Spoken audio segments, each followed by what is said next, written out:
ปัญหายาเสพติดตามลำแม่น้ำคลองยังคงเป็นสงครามที่บ่มีวันจบสิ้น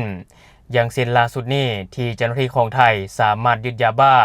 ได้จำนวน1ล้านเม็ดอยู่แคมป์ฝั่งคลองและอีกหนึ่งข่าวที่กลายเป็นประเด็นน่าจับตาเบิ่งก็คือว่าเจ้าหน้าที่ของไทยสามารถรวบคนลาวและคนเมียนมาคาตลาดรัตนากรอยู่ที่พัทยา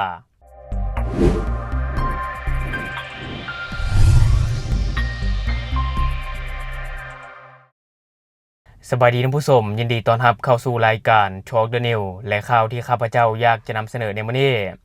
ก็คือปัญหายาเสพติดตามลำแม่น้ำคลองยังคงเป็นสงครามที่บ่มีวันจบสิ้นและนับมือมีความรุนแรงขึ้นอย่างเช่นในล่าสุดนี้หน่วยเรือรักษาความสงบเรียบร้อยตามลำแม่น้ำคลองหรือว่านรข.นครพนมได้เปิดปฏิบัติการซุ่มจับกลุ่มขนส่งยาเสพติดข้ามชาติยึดยาบ้าได้ถึง1ล้านเม็ดอยู่แคมป์ฝั่งคลองอำเภอท่าอุเทน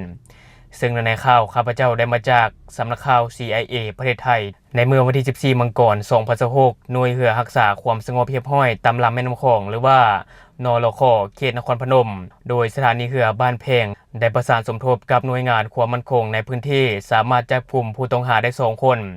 พร้อมของกลางยาเสพติดประเภทหนึ่งยาบ้าจำนวนประมาณ1ล้านเม็ดอยู่บริเวณแคมป์ฝั่งแม่น้ำคลองบ้านน้อยหลวงมองตำบลหนองเทาอำเภอท่าอุเทนจังหวัดนครพนม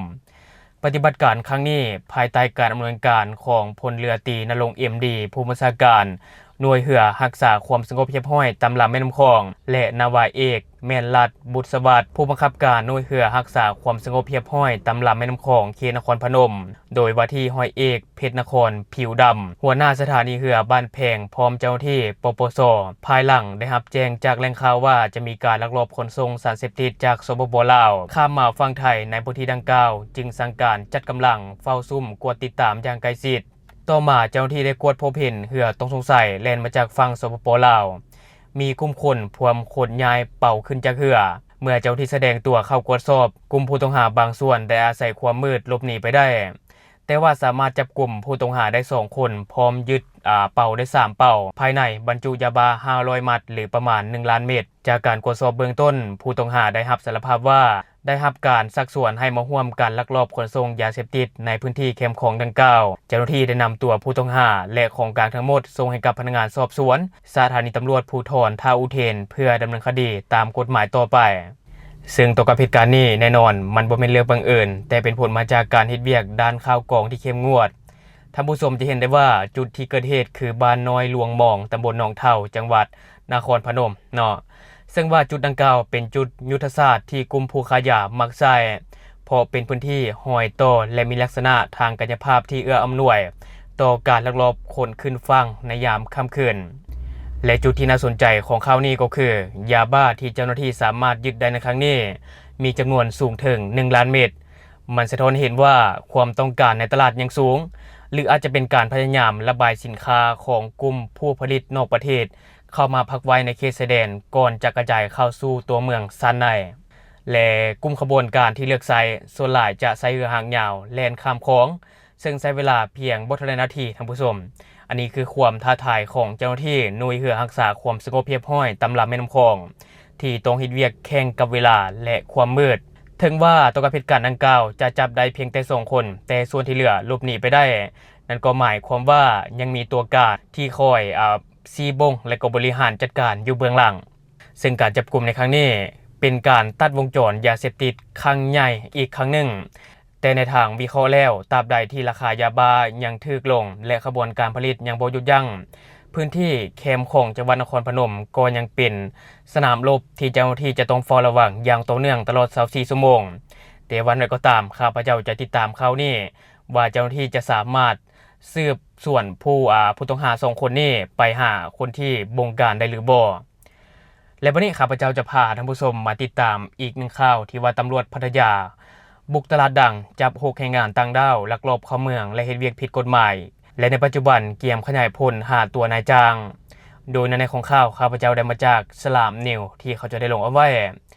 ในวันที่13 มังกร 2026เวลา 10 โมงศูนย์ปราบปรามคนหายข้ามชาติสถานีตำรวจภูธรเมืองพัทยาได้ดำเนินการกวดล้างแรงงานต่างด้าวผิดกฎหมายภายใต้การอำนวยการของคณะผู้บังคับบัญชาตำรวจภูธรจังหวัดชลบุรีเมืองพัทยา เจ้าหน้าที่ได้ร่วมกันจับกลุ่มบุคคลต่างดาวทั้งหมด6รายอยู่บริเวณตลาดรัตนากรเทพประสิทธิ์ถนนเทพประสิทธิ์หมู่12ตำบลหนองปืออำเภอบางละมุงจังหวัดชลบุรีและรายชื่อคนที่ถูกจับก็ประกอบมีดังนี้คนที่1นางสาวแอนเป็นคนแขวงสารวันสปปลาวอายุ18ปีคนที่2นางคำพองเป็นคนแขวงสารวันสปปลาวอายุ34ปีคนที่3ท้าวน้อยเป็นคนแขวงสารวันสปปลาวอายุ41ปีคนที่4ท้าวแทนใส่เป็นคนแขวงสารวันสปปลาวอายุ21ปีคนที่5ท้าวหุ้ยเป็นคนประเทศเมียนมาอายุ39ปีคนที่6ท้าวซางคาบประเทศเมียนมาอายุ20ปีซึ่งคนนี้บ่มีหนังสือผ่านแดนทั้งหมดถูกแจ้งข้อหาเป็นบุคคลต่างดาวเข้ามาและอาศัยอยู่ในราชอาณาจักรไทยโดยบ่ได้รับอนุญาตและเป็นบุคคลต่างดาวประกอบอาชีพโดยบ่ได้รับอนุญาตจากการตรวจสอบพบว่าทั้งหมดได้ลักลอบเฮ็ดเวียกภายในตลาดโดยบ่มีเอกสารอนุญาตตามกฎหมายเจ้าหน้าที่จึงได้ควบคุมตัวส่งให้กับพนักงานสอบสวนเพื่อดำเนินคดีตามขั้นตอนทั้งนี้ทางตำรวจพวมอยู่ในระหว่างการติดตามตัวเจ้าของห้านและนายจ้างมาลงโทษตามกฎหมายและยืนยันจะขยายผลเพื่อ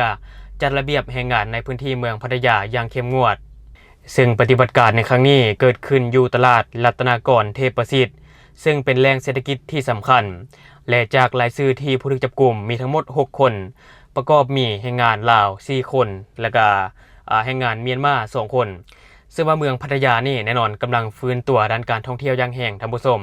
เฮ็ดให้มีความต้องการแรงงานราคาถูกในตลาดสดและอาหารสด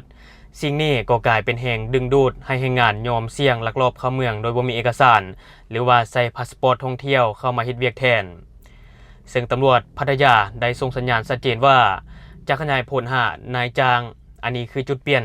เพราะว่าผ่านมามักจะจับเพียงแต่แรงงานแล้วส่งกลับประเทศแต่ว่าครั้งนี้เจ้าของแผงค้าที่จ้างให้งานผิดกฎหมายจะต้องถูกดำเนินคดีอย่างเด็ดขาดเพื่อเป็นการตัดวงจรการจ้างงานที่บ่ถูกต้องและท่านผู้ชมก็จะเห็นว่าแรงงานบางคนอายุเพียงแต่18ปีเท่านั้นการเข้ามาเฮ็ดเวียกไปผิดกฎหมายบ่เพียงแต่เสี่ยงถูกจับเท่านั้นแต่ยังเสี่ยงต่อการถูกกดขี่คุดฮีดได้รับค่าจ้างต่ำกว่ากฎหมายกำหนดและบ่มีสวัสดิการใดๆเพราะว่าบ่มีชื่อในระบบซึ่งการกวดล้างในครั้งนี้จึงเป็นการเตือนทั้งแรงงานและผู้ประกอบการพัทยาจะบ่มีพื้นที่สีเทาสำหรับแรงงานผิดกฎหมายอีกต่อไปและขั้นตอนต่อไปข้าพเจ้าจะติดตามข่าวนี้ถ้าว่ามีหยังคืบหน้าเดี๋ยวข้าพเจ้าจะเก็บมาฝากท่านผู้ชมเติมและทั้งหมดก็คือสิ่งที่ข้าพเจ้าอยากจะนำเสนอในมื้อนี้สำหรับท่านผู้ชมคนใดที่เบิ่งคลิปข้าพเจ้าอยู่ยังบ่ได้กดติดตามช่องยังบ่ได้กดกระดิ่งแจ้งเตือนก็อย่าลืมไปกดเพื่อเป็นกำลังใจให้ข้าพเจ้าได้ผลิตคลิปดีๆแบบนี้ออกมาเรื่อยๆหรือสำหรับท่านผู้ชมคนใดอยากตำหนิติเตียนก็อย่าลืมฝากไว้ภายใต้คอมเมนต์ของเราแล้วเราจะเข้าไปอ่านแล้วก็ตอบแลกเปลี่ยนประสบการณ์นำกันอย่าลืมสนับสนุนกันด้วยการกดติดตามช่องขอขอบใจ